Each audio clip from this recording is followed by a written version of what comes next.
Buonasera, l-lum donet spera li tinsabu il-kol tajbin intom li għedin s-segwu live video naqra differenti minn tas-soltu, naqra zjed relax il-lum mannix il-foga nejdula jekk tal-events li kun għodhom kemm intemmu. Il-lum ħansejħulek deċidejna li nerġgħu ntellaw Q&A session oħra fejn ukoll għandna xi ftit kummenti mod ġenerali. Iżda wkoll daw kollha li forsi għandhom xi domanda sportiva li jixtiequ jsaqsuni u nkun nista' forsi nitkellem magħkom fil-free go ahead u ovvjament inwiġibkom għal dak kollu illi tixtiequ li tisimgħu minn għandi fuqu. Barnek ukoll il-lejla ser nkunu qegħdin nillonċjaw il-programm ta' ħidma għal l-istaġun 2022-23 tal-Kamra Sportiva. Programm ta' ħidma kif issa l-istaġun tal-futbol ukoll wasal biex jerġa' jibda daqstant ukoll xtaqt nieħu l-okkażjoni biex anki nitkellmu u ngħidilkom għax għandna frasna bħala tim għal dan l-istaġun fil-fatt mal-kollegi tiegħi tat-tim editorjali l-lejla qed inseħħilha bħala l-aħħar pre-season game ħanejdu hekk qabel ma jibda illa l-ġimgħa d-dieħla. Biss nibdew nitkellmu naqra fuq xi temi li xtaqt nibda billi nitkellem fuqhom illum u anke wkoll sakemm nibda nirċievi xi domandi jew xi kummenti minn naħa tagħkom bħalma diġà qed nirċievi.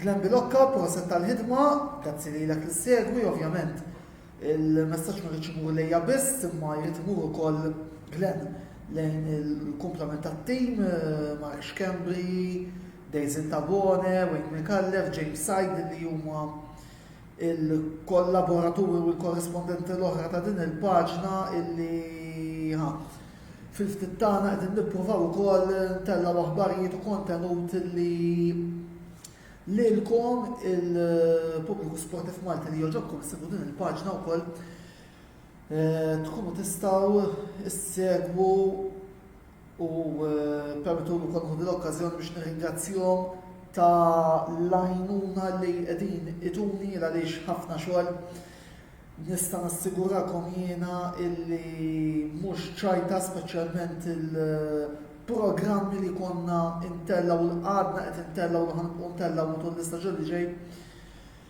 Jiġifieri għandna ħafna jinvolvu ħafna xogħol, ħafna taħbil, ħafna ħsieb iżda s-sodisfazzjon huwa meta ħanejdu hekk ikonna dawk il-likes, ikonna dawk il-reaches illi wkoll jikkonfermaw kemm il-ħidma tagħna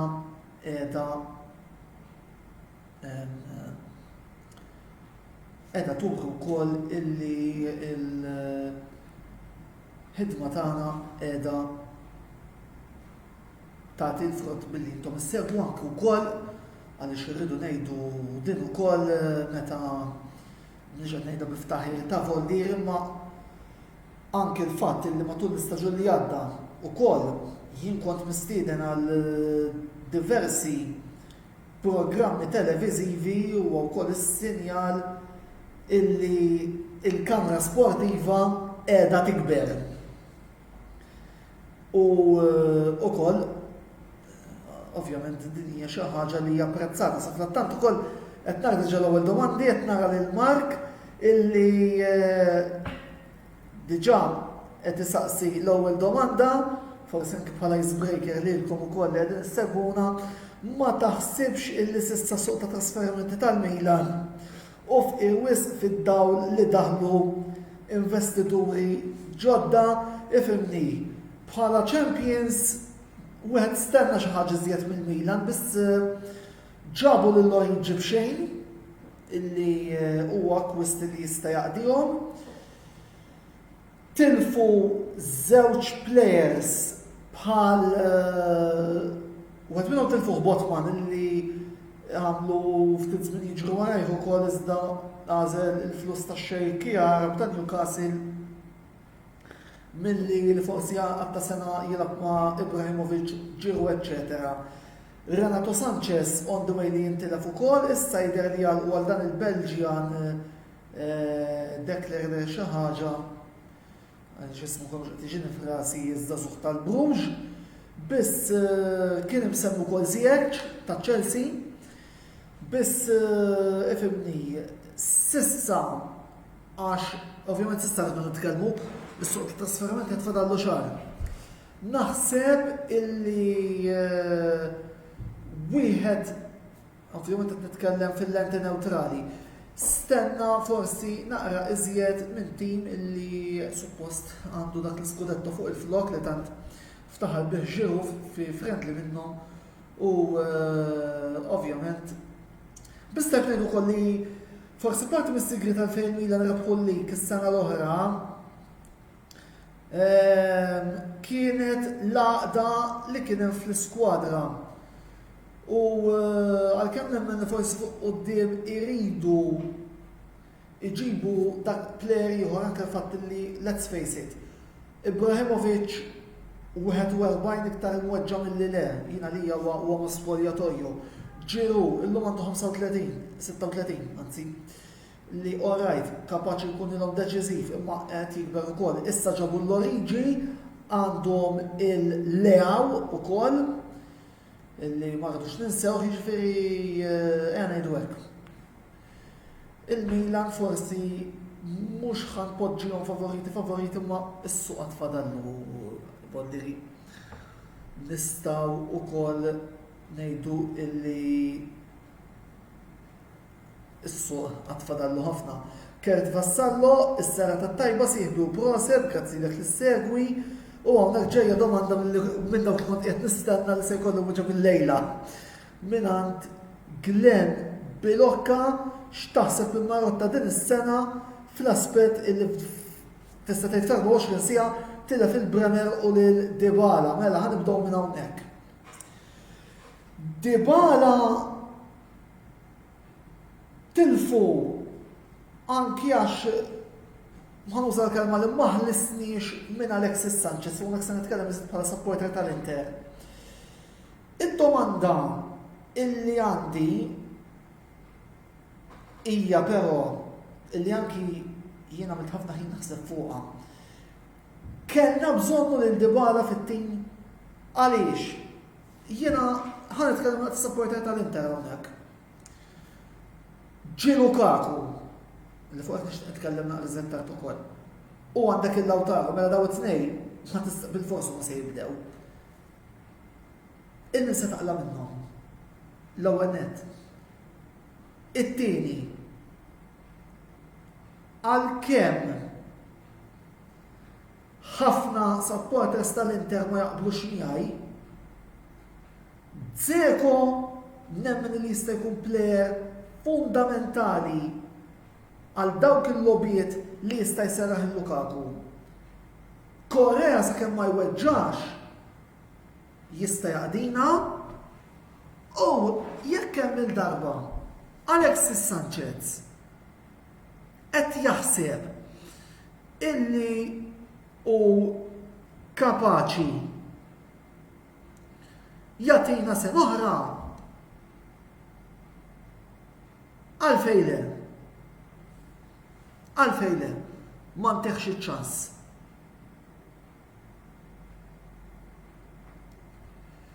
Jiġifieri jiena fil-ferma tiegħi le kieku ġieli mara kienet merħba bih.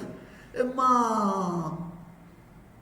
ejja ngħidu illi fil-verità il-pjan kien li jiġi Dybala ma mbagħad ġiet l-opportunità li Lukaku u nqeleb kollox. Ma jiena nkramija kif qegħdin, naħseb li qegħdin tajjeb. Mhux se nsemmi xejn. Għamilha li ġie Dybala u konna nispiċċaw bi 3 Arġentini plus Lukaku tal-Belġu illi daw fil-World Cup li ħajkonna fix-xitwa għandhom ċans javvanzaw.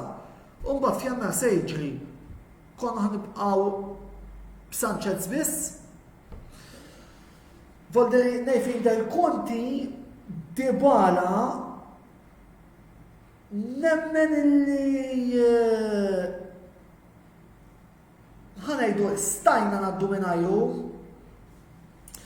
Il-ħarqanar kienet fuq Bremer illi bħalma forsi anki qed f'xi videos passati bdejt intaqta li għandna bżonn difensur. Jiena għalkemm ħafna bdew jgħidu kieku ġie Bremer skrinjar għal barra, again fuq skrinjar qed nitkellem ukoll. Bremer hija l-kwistjoni ta' finanzi, jiġifieri Glenn iktar milli Marotta aktar naħseb il-fatt illi sfortunatament għandna president illi ma jistax junfoq għax miċ-Ċina mhux qed iħalluh jesporta l-finanzi il-barra minn pajjiżu illi intilef u nħarat għax kollok plejer Bremer kien ilu 6 xhur jitkellem mal-Inter u mbagħad jiġu l-Juventus fit-48 siegħa u jieħduh f'ħakkatajn.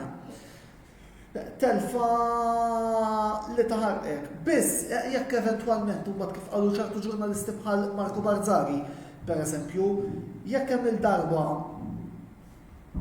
Bremer kien se jiġi biss bitluq ta' skrinjar, mbagħad jien nippreferi skrinjar, għalkemm jiena nistqar li kont qed naħseb fuq difiża skrinjar Bremer Bastoni b'Devraj isaħħan il-bank.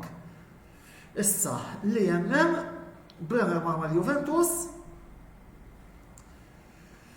id-diżappunti fimni jemmiet imma u minix ċert li skrinjar jibqa' mal-Inter jekk jasal l-ewwel ta' Settembru f'nofs il-lejl kun għadu m'għanax jiena onestament liċ-Ċiniżi minix qed nafdhom għax da Zhang irid ineħħi.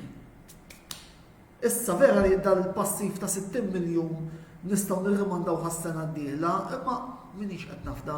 Jekk jiġi xi Chelsea u xi PSG b'xi offerta importanti jgħid li Skriniar se jitlaq u mbagħad għajdu li kif se nagħmlu id-difiża li kull ma jagħti jonqosha fil-ferma tiegħi riserv wieħed tnejn għaliex Darmian, D'Ambrosio u Di Marco jingħalija huma wingbacks u mhuwiex difensur ċentrali biex nkun qed kollox. Kumment uħra qed nara mingħand il-ħabib u kollega tiegħi Daniel Buħaġar li nixtieq inselliblu hawnhekk qed jgħidilna xtaqt ngħid li l-Inter s'issa qed jaħdmu bil-għaqal. L-għajdu ta' Dybala kien dejjem tal-gazzetti u mhux tal-klabb.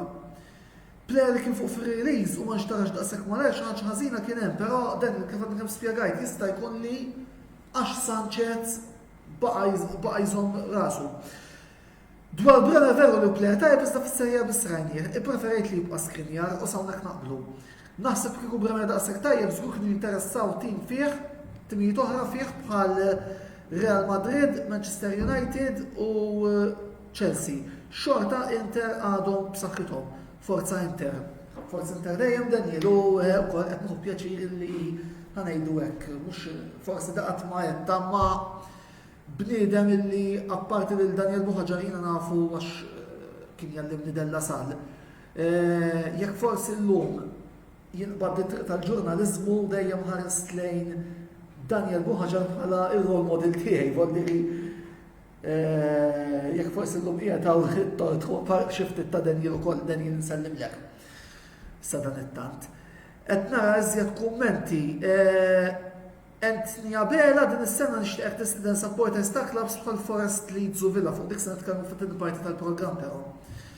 Jiġifieri antiċipajt ftit imma issa se nitkellmu fuq ażjed tard. Domanda interessanti minn Noel Bezzina li huwa supporter ta' Leeds kombinazzjoni.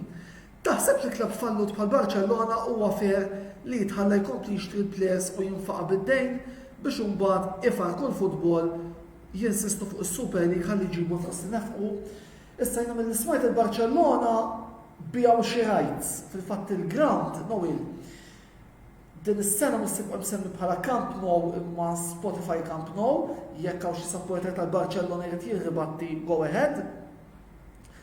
Però ifhimni li taraw b'dawk id-djun u qed iġibu ċertu tip ta' players ovvja xi ftit domandi tqajjem mbagħad tipo il-daw il-UEFA ma tkellimhomx u mbagħad kif jagħmel xi ħaġa xi Inter jew xi Milan ma nar tara l-UEFA ġejja settlement agreement u dal-pulċinellati jiġifieri xi ftit domandi hemm. Voldi minn fejn ġejjin dawn il-flus. Il-supporters tal-Barcellona qed jgħidu li bijaw xi naming rights, bijaw il-ground, issa naraw ftit li żgur il-Barċellona s-saħħiet u għall-inqas kemm fuq il-kampjonat Spanjol nemmen il-Blaugrana jistgħu jgħidu tagħhom ukoll din is-sena minn nisabu Real Madrid li għandhom tim tista' tgħid komplut minkejja li tilfu minkejja ma nixtieqhom jieħdu wkoll lil Kylian Mbappé. Fil-fatt Kurt Vassallo qed jgħid fil-fatt il-giant players li mhux qed jitħallsu bħal De Jong illi il-Barċellona kienu minn kollox biex neħħuh. Kien hemm dik l-option Manchester United iżda dejjem anke qed nikkwota il-podcast ta' Fabrizio Romano Here We Go illi joħroġ kull ġimgħa li nistedinkom ukoll tisimgħuh għax huwa podcast interessanti ħafna. De Jong jidher li tisabbat sajr ma jridx jaf Old Trafford, ma jridx jaf bil-United u hawnhekk ukoll semmejna Manchester United, James Side, il-korrespondent tagħna tal-futbol Ingliż, nsellimna James. Qiegħed jistaqsina wkoll jekk taħsibx li Ronaldo se jibqa' ġewwa Old Trafford. L-opinjoni tiegħi fuq Ronaldo jiena għandi frasi illi għalkemm hu għandu Manchester United f'qalbu ma nemminx li jrid l-Europa League jiena Ronaldo il għaliex anke l-brand name tiegħu hija bbażata wkoll fuq il-UEFA Champions League. Issa jiena dak niftakar darba kont qed nara il-podcast ieħor nissuġġerilkom is-servu ta' Rio Ferdinand Vajbut 5 malli jibdew ukoll il-kampjonat Ingliż fejn kien ħareġ bl-ipotezi illi isma' Ronaldo jista' jibqa' mal-United jilgħab fil-League u ma jilgħabx l-Europa League. Kien hemm msemmija Chelsea għalih l-Atletico kemm is-supporter Atletico ma jridux. Fl-aħħar mill-aħħar nemmen illi Ronaldo Ten Hag għandu bżonnu fit-tim, żgur mhux forsi. Jiena naħseb, skużawni, jekk ma jkunx hemm akkwisti, jiena naħseb illi Ronaldo jibqa'. Imma again, xorta hawnhekk għad għandi dubji jekk jirnexxilux jista' porti sena fl-Europa League. Issa li żgur fuq il-United naħseb se tkun naqra diffiċli dis-sena li jieħdu post tal mal-ewwel erba' għandek is-City u l-Liverpool daw dejjem hemm għall-inqas s'issa. Għandek it-Tottenham is-saħħiet, iċ-Chelsea li komplet tarma, issa mbagħad għandek lilhom il-United u l-Arsenal illi qegħdin jippruvaw jagħmlu f'sejqilbuha lill-ewwel erba'. Diffiċli ma naħseb illi Ronaldo ma nafx jekk tiġi xi offerta iktar nemmen illi CR7 ser jitlaq mill-dana. Lan laqgħet nitkellmu fuq Manchester United ħan inkompli ftit fuq dan is-suġġett. Lan tal-United din is-sena irrid ikun li jirbħu tazza issa tkunx Europa League, tkunx il-League, tkunx l-FA Cup, jew tkunx saħansitra il-Carling Cup, United must win a trophy this year. Dak ulan li jien qed impoġġi fuq ir-Red Devils, avolji għandhom manager ġdid, sistema ġdida, imma ma nistax nara tim bħal United li jispiċċa b'nervojta, ma having said that ukoll fil-preżent naħseb illi hemm 4 clubs aħjar mir-Red Devils. Kurt Vassallo ikomplu wkoll fuq l-argument United ma naqbilx miegħek dwar Ronaldo, jiena qed nara xi highlights il-United inbidlu fil-lob tagħhom. Martial u Rashford ma nux dawk il-players li kienu qabel jistennaw il-ballon. Ronaldo fit-tim ħajkun dressing room kisra għax ikun irid jilgħab dejjem. Ronaldo għandu jitlaq problema waħda li ħadd ma jridu mit-top clubs għax għandu paga għolja. Issa ma rridux ninsew kert ukoll li bl-Europa League meta tqis li dawn jistgħu eżempju jilagħbu l-ħamis fir-Rumanija u mbagħad il-ħadd irridu jilagħbu l-Ingilterra, apparti il-fatt li fl-ewwel parti tal-istaġun il-logħbiet se jkunu kollha f'daqqa. Skwadra ta' 24-25 plejer trida. Issa, again, jekk Ronaldo ma jridx jilgħab l-Europa League, daw jistgħu jagħmlu kif qal wkoll Rio Ferdinand jirranġaw miegħu Ronaldo jilgħab fil-lig biss u fl-Europa League għall-oħrajn. Nemmen li alternattivi u xi tip ta' turnover fil-klan ta' Manchester United ser ikun hemm żgur. Jiġifieri infakkuhom ukoll li s-sena l-United se jkunu qed jilagħbu b'iskema kompletament differenti għaliex issa se jkunu qed jilagħbu bl-iskema ta' 4-3-3. Jiġifieri fuq quddiem qiegħed nimmaġina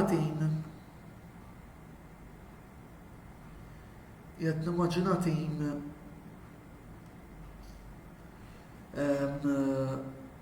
jistgħu jilagħbu Martial, Rashford, Ronaldo, għandek il-Jadon Sancho wkoll, diversi players oħra illi wkoll jistgħu jagħmluha.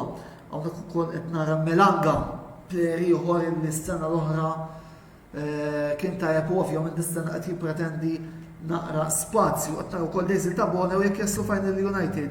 Tgħid biex le ma tikassu fajn il-mod ieħor Daisy qed jgħidilna tgħid mhux għax ftehim ma jafx l-Ewropa League le ma tikassu fajn il-mod ovvja u nemmen li anke Ronaldo stess ikun irid jinżel fil-ground. Jiġifieri biss biex niġlu għad-domanda ta' Kert.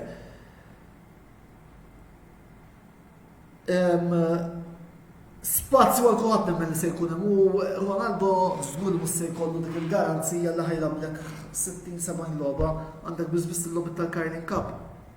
Mhux qed nimmaġina aħna inflazzjoni. U wkoll kif qed ngħidu diversi players fejn jista' jagħmel it-turnover. Għandna wkoll iżjed messaġġi ġibat ilna Daniel Buħaġar fejn qed jgħidilna Dybala mill-bidunet ma' Roma fil-fatt Dybala se jkun ukoll tant se jkun ċentrali għal pjanijiet ta' Mourinho illi sa offrew l-numru 10 lil dan. Fil-fatt ukoll illum Roma jidher li waslu viċin biex jalqu għal Gino Wijnaldum, l-ex midfielder ta' Liverpool. Kellna wkoll xi riżultati li ir-Roma tilfu kontra l-Ascoli u il-Lazio tilfu 4-1 kontra l-Genova u l-Milan rebħu 5-0 kontra l-Awstrija. Hawnhekk insellem ukoll lil Daniel grazzi ta' dawn l-aġġornamenti. Rajn Vella qed jgħidilna fuq il-kalċomerkato tal-Inter diġà tkellimt iżjed kmieni fil-programm għax diġà kellna domanda fuqha biss biex anke forsi dik naqra fuq update ħafif sissa naħseb illi kellna transfer market tajjeb lilin mit-telfa ta' Bremer imma ma nixtieqx nagħmel ġudizzi issa.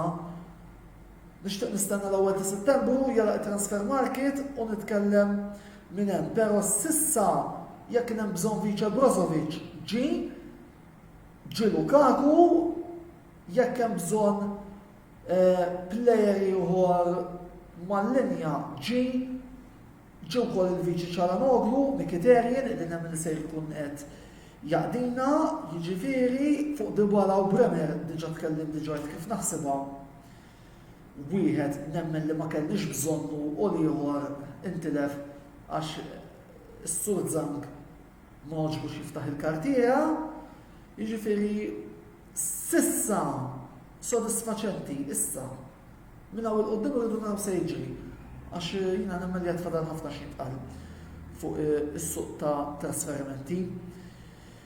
Tkompli d-diskussjoni fuq il-futbol Ingliż ukoll Kert Vassallo jgħidilna li t-Tottenham jemmel li se jisfidaw u l-Liverpool dis-sena se jiddisappuntaw biss il-Liverpool li ħanqod naqkwiet fuqhom għalissa.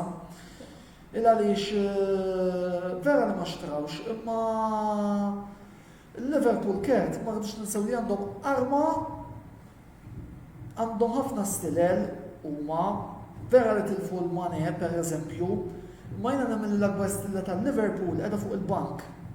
Qed nirreferi għal Klopp, jiġifieri nemmen il-Liverpool jistgħu jgħidu tagħhom fuq il-kampjonat Nunes jidher li qabad ukoll, però nemmen li għadhom kontendenti għat-titlu l-Liverpool.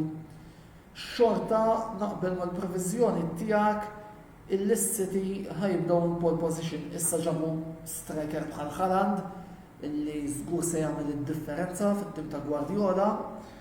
Nemmen li l-Haaland ġabuh ukoll fit-tir lejn id-direzzjoni UEFA Champions League però. Dik it-tazza li taqtelu di timijiet fosthom is-City, fosthom il-PSG, fosthom il-Juventus li bl-akkwisti li jagħmlu ta' Pogba meta jkun siktu Di Maria, ir-ritorn ta' Chiesa, Vlahovic, Bremer ukoll nemmen illi se jkunu qegħdin jisfidaw sewa tal-kampjonat. Fl-Ewropa rridu naraw għaliex il-Juventus ishom dik it-tazza ma tantx tħobbhom. Biss nemmen li Juventus huma l-favoriti illi jirbħu il-kampjonat jew anqas jagħtu sfida kbira lill-Inter. Fil-fema tiegħi bħalissa Juve Inter huma l-żewġ kontendenti ewlenin għal-rebħ tal-kampjonat Taljan. Kumment ruminantentni għabela li qed jgħid li Tottenham naħseb li huwa l-iktar tim li fil-Premier League. Issa dan is-sajf naqbel miegħek. Ma rridux ninsew li Tottenham għandhom coach li bħal Klopp kapaċi jagħmel id-differenza, Antonio Conte. Voldiri iva nemmen l-Spurs kapaċi jisfidaw issa kemm il-gap ser tikber għad irridu narawh.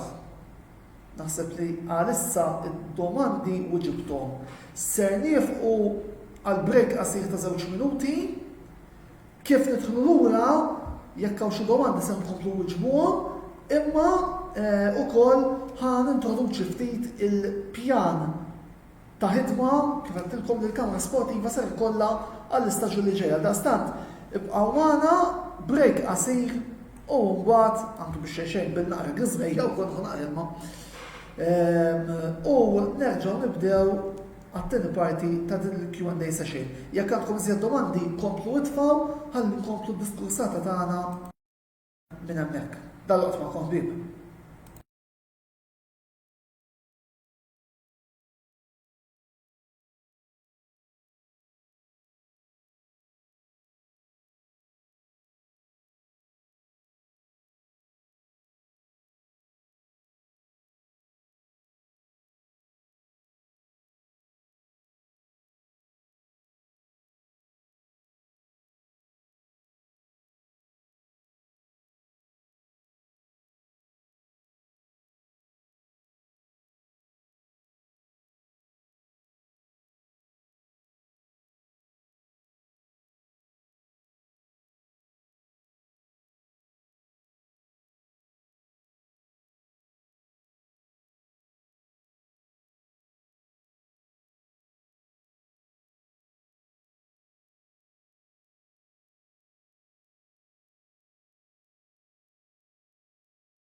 Monday session li qegħdin nagħmlu llum grazzi wkoll tal-li qegħdin issegwuna qed nara ħafna domandi wkoll waqt l-intermission telgħu wkoll żewġ domandi interessanti illi wkoll ser inwieġbu biss qabel xejn ippermettuli biex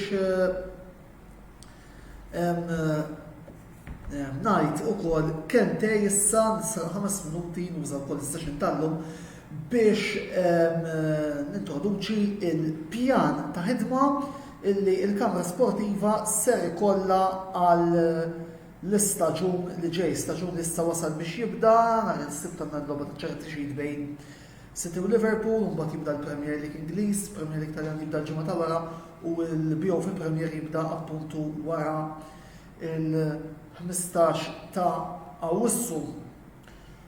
Ser ikollna xi ftit bidliet. Tajjeb illi ngħidilkom bidliet li pożittiv sa ċertu punt u bidliet ukoll fejn għamilna naqra ta' ħansejħulek rebranding il għaliex qabel xejn il-programm ta' diskussjoni ta' nhar ta' 5 filgħaxija ser jirritorna il-ġimgħa d-dieħla 4 ta' Awwissu biss din id-darba għamilna naqra rebrand qasir il għaliex il-programm minn din is-sena mhux se jibqa' jismu l-intervista imma se jkun jismu botta u risposta.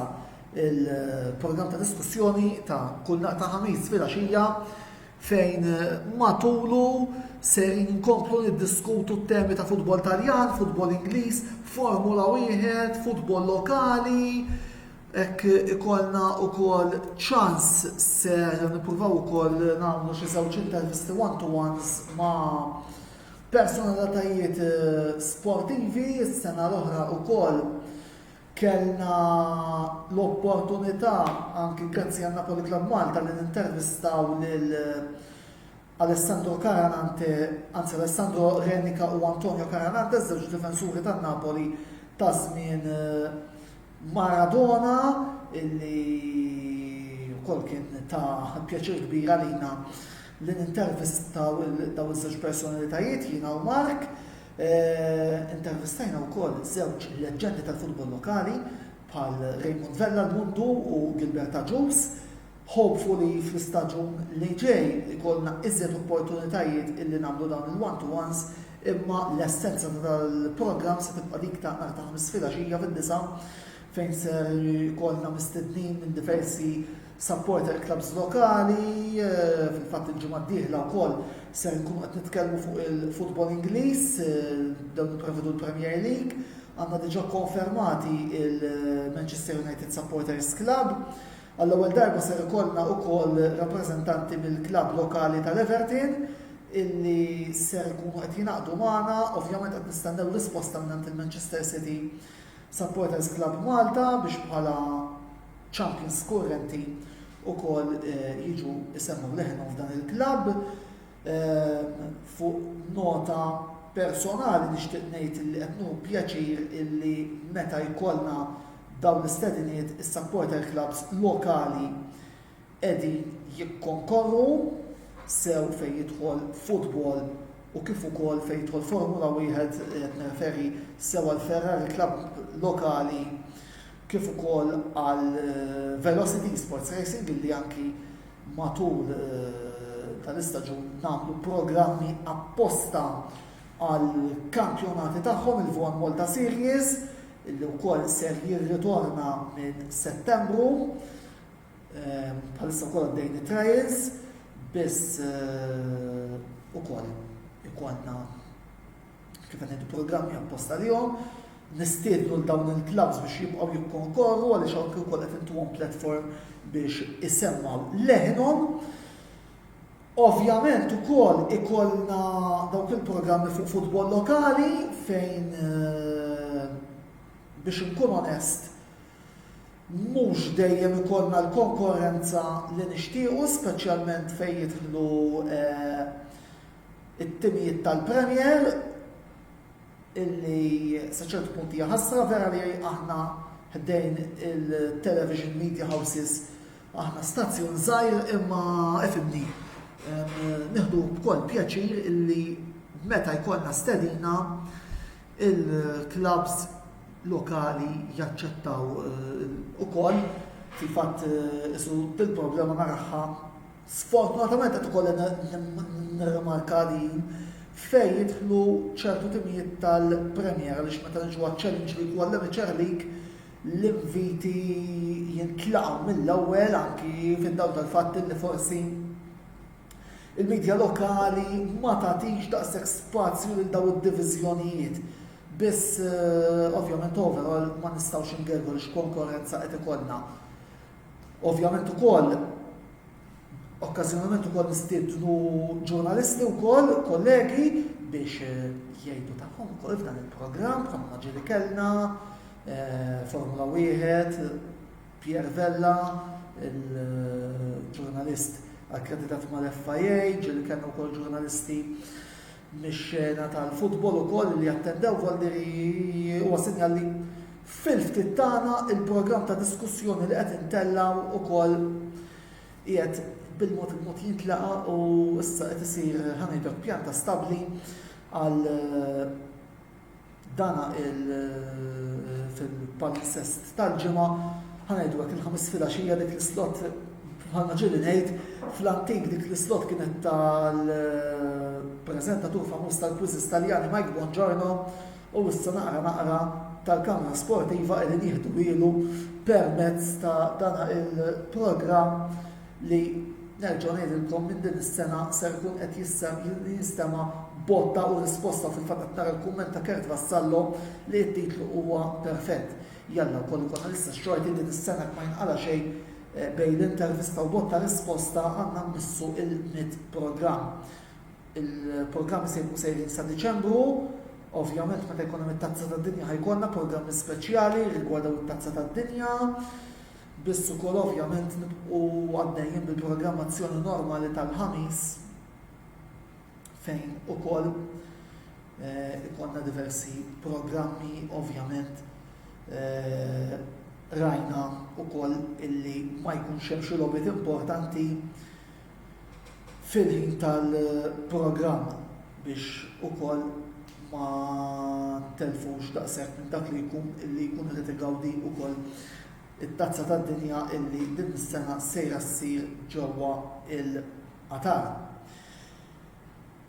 Sponsors ser prattikament għandna l-pjaċir ngħidu illi tnejn ikkonfermaw u ser ikollna wkoll sponsor ġdid ħajkun tirriklama matul dan il-programm ta' botta u risposta.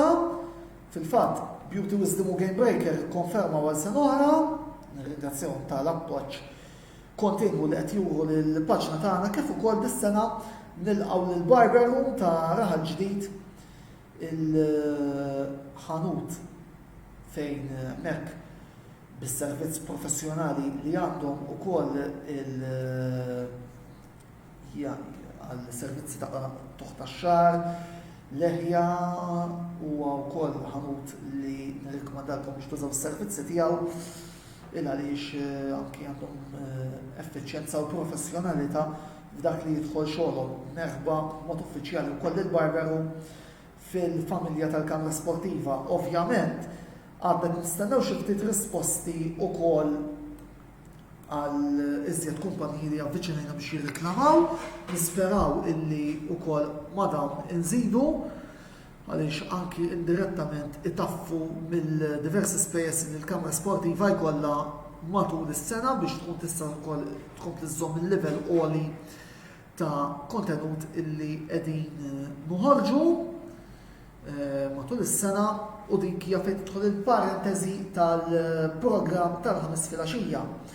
Kif forsi ndunajtu raġgħu bdew il-post-match reactions wara l-logħbiet tal-Inter wara li fl-aħħar tal-istaġun li għadda bejn ħankun onest hawnhekk ċirkostanzi personali bejn ħanammettija wkoll forsi id-delużjoni ta' skudetto li kien fidejna u intilef kif intilef għamlet tagħha wkoll għal forsi għalhekk isu l-aħħar 3-4 logħbiet tal-Inter il-video logs waqfu biss diġà bdejna bil-friendlies ser inkomplu wkoll nisperaw li nagħmlu l-istaġun kollu għaddejn b'dawn il-friendlies biss għandna novità illi forsi ser tikkalma dawk il-ħafna li jgħidu għax Tom Inter biss, tal-Kamra Sportiva Inter biss, u dan ħafna fesseriji, u qed ngħid fesseriji wkoll għal raġuni illi kien hemm bżonn ikkritikajna dejjem għall-inqas ħin. Jiena miegħi li huwa abjad li hu iswed. Insomma, il-novità dis-sena hija illi apparti il-post-match tal-logħbiet tal-Inter din id-darba wkoll għall-inqas fejn jidħol il-kampjonat ser ikollna il-Mark Xkembri illi wara l-logħbiet tal-Juventus jew eżatt wara jew l-għada ser ikun qiegħed jidħol u jgħid tiegħu jgħid ir-reazzjonijiet tiegħu fuq il-logħba illi Juventus, it-tim li jżomm miegħu Mark ukoll ikunu labu. Jiġifieri din id-darba kważi jkun il-post-match reactions tat-tim tal-Juventus. Konna qegħdin in talks anki għall-logħbiet tal-Milan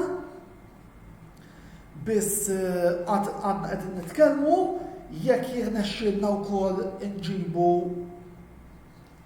il-logħbiet tal-Milan nistgħu anki nkunu f'pożizzjoni illi naqdu 3 post-match reactions fi programm ieħor li eventwalment jixxandar nhar ta' tnejn nippruvaw anki ma niklaxjawx minħabba li wkoll aħna nuru t-tlielaq ta' Velocity Sports Racing forsi nagħmluh qabel dawn it-tlielaq biss qegħdin in talks. Ovvjament issa jista' jkun ukoll li l-programmi ta' analiżi doppja wara it-tlielaq tal-Formula 1 jiżdiedu il għaliex jekk għal-mod tal-kelma naraw illi nistgħu niffitjaw il-post-match li nagħmel jien wara kull tellaqgħa tal-Formula 1 ma s-soltu nagħmluha l-logħba tal-Inter u t-tellaqgħa tal-Formula 1 jekk naraw li hemm opportunità li nagħmlu l-logħba tal-Juventus la issa se ndaħluhom fil-kredu u t-tellaqgħa tal-Formula 1 nistgħu nagħmlu dan ukoll jiġifieri il-post-match tal-Juventus se jkun hemm okkażjonijiet fejn se jkunu live, se jkun hemm okkażjonijiet fejn se jkunu rekordjati. Biss ħanippruvaw illi sa 24 siegħa wara il-post-match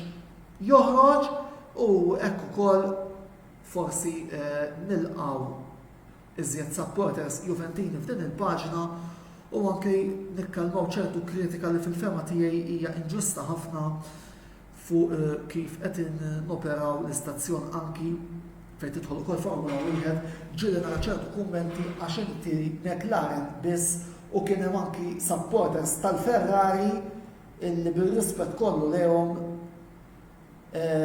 anki qed jgħidu McLaren Hamilton. Jiena biex nkun onest, meta kien hemm bżonn nikkritika l-McLaren bħalma kritikajthom wara l-Grand Prix ta' Silverstone, ikkritikajthom u kif ikkritikajthom, biss jiena dejjem sħaqt sa mill-ewwel ġurnata illi infetħet din il-paġna illi il-paġna ħad tkun maqsuma fit-tnejn, għandek il-parti fejn fiha hemm il-partitarju Antonello l-partitarju u l-parti ġurnalistika fejn hemmhekk għandek lil Antonello l-ġurnalist. Jiġifieri jiena partitarju bħal ħadd ieħor, meta jkun hemm bżonn nilagħbu tal-partitarju nilbes il-kappell tal-partitarju b'mod oġġettiv dejjem. Meta jkun hemm bżonn nilbes il-kappell tal-ġurnalist se nilbes u kif dak il-kappell. Jiġifieri bekk ukoll nispera illi rrispondejt il-luħud mill-kritiċi ta' din il-paġna illi wkoll jagħmlu akkużi illi fil-fema tiegħi għandhom dritt li jagħmluhom, imma jien ma naqbilx magħhom il għaliex kont ċar sa mill-bidu fuq kif qed titmexxa din il-paġna. B'sodisfazzjon ngħid li wasalna biex nilħu 4,000 like u naħseb li dan huwa il-ċertifikat li jiċċertifika wkoll illi l-operat tal-paġna u l-ħidma tagħha min fit-tajjeb u fil-ħażin qed timxi u qed timxi sew. U ta' dan nixtieq nirringrazzja lil dawn l-4,000 segwaċi illi kważi qed ikollna matul kull pratikament issa ħanagħlqu 5 snin minn mindu bdejna din il-paġna. Barra minn hekk ukoll ser jibqgħu jittellaw l-artikli fit-tmiem kull programm ta' logħob, però forsi darba se nagħtu iktar mill-riżultati x'dawk tista' ssibhom faċilment fuq flash score, live score, forsi jiżjed il-korrispondenti tagħna darba tajthom direzzjoni. Irrid nara iżjed l-opinjoni tagħkom milli noqogħdu ngħidu f'Highbury il-Leeds rebħu 4-1 kontra l-Everton u ġewwa Catanzaro il-Cavese rebħet id-derbi 3-1 mat-Taranto. Forsi iktar ser ikollna opinjonijiet minn il-korrespondenti li ser jibqgħu James Side għall-futbol Ingliż u Wayne McAuliffe għas-Serje A. Kellna wkoll talba għall Liga biss jekk staff naqra limitat, ħin naqra limitat, jekk hawn xi ħadd illi jixtieq li jibda jikkorrispondi magħna fuq il-kampjonat Spanjol, il-bib miftuħ, jista' jidħol ikellemni b'mod privat u we will be more than happy illi wkoll niftħu rokna fuq La Liga, jiġifieri, u għandna kol mistedin għaliex forsi għandna bżonn iżjed korrispondenti anke fejn jidħol il-futbol Malti illi sa fejn possibbli ħanibqu ntellaw ir-riżultati sew tal-kampjonati tal-kbar u rrid insib mod forsi naqra iżjed effiċjenti kif jibdew jitilgħu ir-riżultati tal-miners illi huma wkoll imfittxija minn ħafna. Mhux dejjem ir-riżultati jkunu jistgħu jitilgħu 24 siegħa wara minħabba problemi ta' ħin li anki jien ukoll jekk forsi nista' nikkunsidra option oħra li jitilgħu slots apposta matul il-ġimgħa, naħseb li hija l-iktar option li qed nara possibbli biex anki nibqgħu naġġornaw lilkom ukoll fuq x'inhu jiġri fil-kampjonati taħt 19 sena illi għal darbuħra bħalma qed naf li jkun hemm ħafna following fuq il-paġna dwarhom u anke meta jkollna xi scoop bħalma kellna milux ukoll ikollna ħafna diskussjonijiet u bħalma kien fuq dak it-transfer ta' Luke Montebello fejn kien diversi kummenti anke l-opinjonijiet fuq it-tirijiet u l-mixja tagħhom fl-Ewropa vondi li dat-tip ta' artikli stennew li ħatibqgħu tarawhom. Jista' jkun ukoll li tirritorna ir-rokna fejn intom tkun tistgħu tivvotaw għal protagonista ta' tmiem il-ġimgħa. Iżda fuq hekk għadna qegħdin naħdmu fuqha. Mela wara dik ir-rokna tal-Kamra Sportiva ser inkompli inwieġeb ftit iżjed domandi qabel ma nagħlqu. Ruben De Bono minn fejn qed iġibu flus il-Barcellona jekk qed jgħidu li huma falluti fuq dik Ruben diġà tkellimna ftit fl-ewwel parti tal-programm naming rights, domanda illi xtaqt ukoll nirrisponda xi domanda interessanti b'għatilna Mark Xkembri fejn qed jgħidilna x'taħseb dwar l-idea li t-timijiet Maltin jistgħu jinqalbu f'kumpaniji bħalma qed jippruvaw jagħmlu il-Belt Valletta. Efem, naħseb illi it's where to go. Ma rridux ninsew li ħafna mill-kumitati tal-futbol lokali u jiena wkoll nista' ngħidha x'għandi esperjenza mat-tim ta' Birżebbuġa St. Peters u wkoll ma' Vittoriosa Stars dawn jaħdmu b'vot volontarju. Jiġifieri jekk hemm mod kif jistgħu jiġu kummerċjalizzati l-klabs li jkun hemm iżjed qlieħ u fuq kollox jiżdied il-livell tal-kampjonati sew il-bjow fil-Premier kif ukoll iċ-Challenger Amateur benvenga. Parentesi żgħira hawnhekk nixtieq l-okkażjoni biex nawgura lil Hibs, Hamrun u Gżira United li għada ser ikollhom it-tieni leg tal-logħbiet tal-Conference League. Hibernians għandhom vantaġġ ta' 3-2 kontra Levadia Tallinn, il-logħba li ħadd intlabha fl-Estonja. Gżira United irridu jilagħbu kontra Radickinix tas-Serbja 2-2 fil-waqt li Hamrun Spartans se jkunu qed jilagħbu fil-ċentinarju kontra il-Velez Mostar u qegħdin ukoll jittamaw li jibdew il-festi ta' San Gaetano b'suċċess ieħor kontra l-Bosniaċi u l-kwalifikazzjoni eventwali għat-tielet round tal-preliminari ta' jekk ukoll ngħidu illi għada possibilment tista' tinkiteb l-istorja jekk jgħaddu 2 jew 3 timijiet Maltin għaliex naħseb li qatt ma kienet illi għaddew iżjed minn tim wieħed għat-tielet round preliminari fl-istess fażi. Nawguraw li għaddu 3 timijiet, anzi jalla jibqgħu sejrin jkollna tim li jibqa' sejjer sal-gruppi. Għaliex naħseb li sħaj time illi pajjiżna wkoll ikollu ċertu following, ċertu riżultati anke fil-kamp tal-klabs Ewropej, ma nibqux dik il-mentalità illi l-Maltin tajbin bissal bejnietna. Klomar Brinkat, min huma għalik it-timijiet li ħajkunu qed jiddiżappuntaw fil-kampjonat Ingliż u dak Taljan u anke dawk it-timijiet li qed jirriskjaw ir-relegazzjoni. Naħseb li għadu kmieni nixtieq nara l-ewwel 3-4 logħbiet qabel ma nkun nistgħu niġeb din id-domanda. Klomar li hu żgur u li ċertu timijiet importanti li jibdew tajjeb bħal qed jiġu nifras il-Leeds u l-Everton fl-Ingilterra u fl-Italja forsi s-Sampdoria tiġu nifrasi imma nixtieq għad naqra vak fuq għad l-opinjoni, nixtieq li nħalli naqra wkoll ftit logħbiet ċans qabel ma nkun nista' nitkellem. Kert Vassallo, taħseb xi tim ta' Roma taħt Mourinho bl-akwisti li qed jagħmlu jistgħu jisfidaw għall-kampjonat. Iva, Mourinho u Tiago Pinto qegħdin jaħdmu tajjeb dit-darba u nemmen li Roma ser ikunu outsiders perikolużi għar-rebħ tal-kampjonat għalkemm nerġa' ntenni fuq is-Serie A, Juventus u Inter huma so far iż-żewġ timijiet li jistgħu jisfidaw. Nitkellmu żjed fuqhom il-qudiem. Alex Falzon u Ronald Fsadni hawnhekk proset tal-programm. Ronald Fsadni wkoll qed jgħidilna proset tax-xogħol li tagħmel għalkemm nerġa' ntenni mhux jien biss imma wkoll il-proset qed tinqasam mal-kumplament tat-tim tal-Kamra Sportiva. Mhux faċli li tibqa' konsistenti bħalma tagħmel int meta din il-paġna mhijiex il-full time tagħna.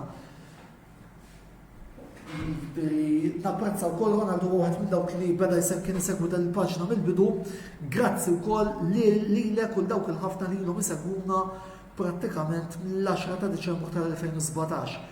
Bis-saħħa tagħkom ukoll wasalna fejn wasalna u nisperaw li nkomplu wkoll nikbru u nikbru u nkomplu nagħtukom kontenut sew viżwali sew miktub illi jista' ukoll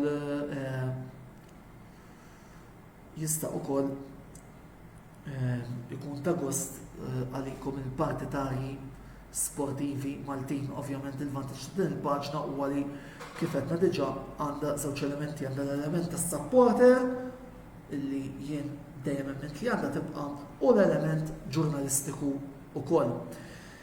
Mela, il-programm tagħna tal-lejla wasal biex jispiċċa. Jekk forsi nħaqtuh minn issa tinsewx illi dalwaqt dan il-programm se jkun fuq YouTube. Jiġifieri importanti illi tafsu dik il-like, tafsu dik il-subscribe ħallu wkoll ma titilfu ebda kontenut għandna l-programmi kollha tal-intervista, il-post matches kollha, il-post race reactions ukoll ta' kull tellieqa. Jiġifieri importanti illi ukoll issegwuna fuq YouTube biex jekk tliftu l-live taraw ukoll il-programm hemmhekk. L-appuntament tiegħi magħkom issa huwa għal nhar il-Ħadd fejn ser ikollna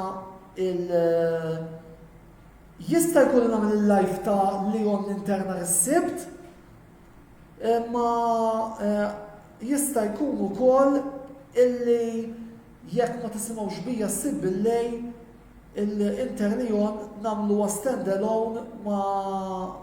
stand-alone skużawni, naqduha mal-Grand Prix tal-Ungerija li hemm nhar il-Ħadd tal-Formula 1 fil-programm ieħor mis-sensiela analiżi doppja dik issa rrid naħseb naqra fuqha u nieħu deċiżjoni accordingly minix qed neskludi li se joħorġu żewġ videos, minix qed neskludi illi ħanaqqadhom video wieħed u joħroġ eventwalment il-ħadd fil-għaxija.